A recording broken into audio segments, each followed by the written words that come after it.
Okay. In this example, I'm adding two rational expressions together. One of the first steps that they ask you to do, in the book anyway, is to factor everything that you can. So in this particular case, I'm going to be factoring. This is already in simplified factor form, so I'm go x plus 5 over x plus 3. And now I'm going to factor both the top and the bottom. So let's see here. I have a common factor of -4. This becomes 3x plus 1. On the bottom, I can rewrite this as x plus 3 times x minus 7. Now, I want you to look at these two sets of denominators. In order to add fractions together, you have to have a common denominator. Well, in this case, my denominator is x plus 3 times x minus 7. If I look at my denominator here, I have just an x plus 3. What do I need to multiply this by in order to make it look like this denominator? Well, I'm hoping you're going to tell me that you're going to multiply this by x minus 7. So our special form of 1 is going to be x minus 7 over x minus 7.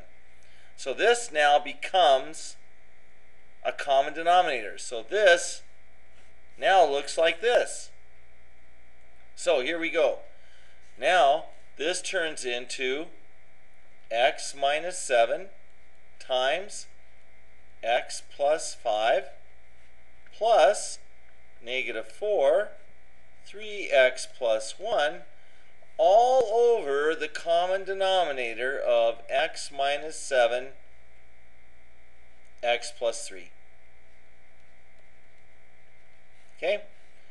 Now, what we do from here is we're going to go ahead and FOIL. And I actually could have kept this now that there's nothing I can see I can actually factor out here. So let's see. Let's FOIL this. So I go x times x gives me x squared.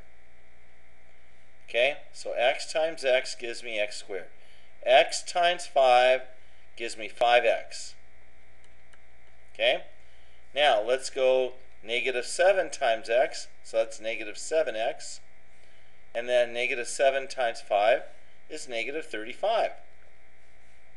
Now let's go ahead and remultiply this. -4 times 3x is -12x. And -4 times 1 is -4. So here I have all these terms over the common denominator of x minus 7 over x plus 3. Okay? Let's combine our like terms. So first, do I have any x squareds other than this one? Alright, so we're going to make that equals, make this equals. So we have x squared. Let's get rid of that. Now let's look at our x's. I have a 5x, a -7x, and a -12x. So if I combine those three x's together, I get 5x minus 7x is -2x, and -2x minus 12x is -14x. Okay? So those are now gone. And I'm left now with -35 and -4. Combining those two terms together, I get -39. -39, that's an x squared there.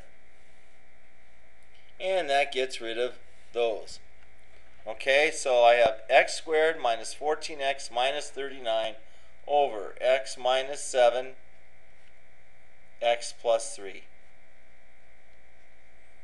And at this point, I don't think I can factor that. It doesn't look like it. Let's see. 39, I'm only thinking 3 and 13. It's the only way I can multiply those two things together. And I don't think there's any factor combinations here that would add up together to give me -14. So I think this is our answer. This is simplified right here. And that's the best I can do. So the trick is, though, is factoring everything to begin with and then seeing how you can get your common denominators, how you can get your denominators to be common or the same.